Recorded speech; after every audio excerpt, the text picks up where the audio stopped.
يا رب اعرف امسك نفسي.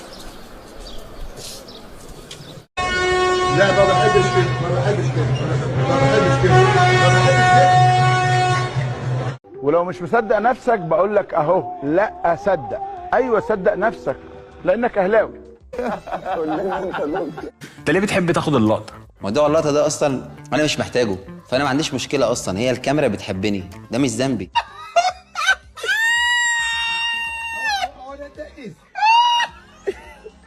انا بقالي من ساعه ما رحت النادي الاهلي، العب حاضر، اقعد احتياطي حاضر، تعجبني تمرين قبل التمرين بساعه، مية مية. يا باشا الالتزام التزام. اللي حصل بالظبط ان بعض من جماهير النادي الاهلي اللي كانت قريبه من دكه اللاعبين قالوا لكهربا امشي، احنا اصحاب النادي، امشي خلاص يا كهربا امشي. ما عملتش مشاكل والله. ما نزلتش الملعب الا انت متسلطن. ها الحلاوه ارض الملعب. لا خلاص انت مال امك؟ لا انا راجل ابو عيال. انت مال امك؟ انت مال امك؟ انت مالك؟ انا ابو عيال. مالكش دعوه، مالكش دعوه. ما تضربش عشان عيب. اوعى تبقى انت كمان. مشوك من سويسرا ومن انبي ومن كل حاجه.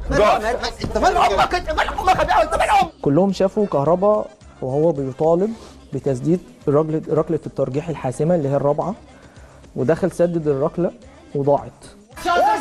اسمع كهربا في اللي انتوا فيه ده.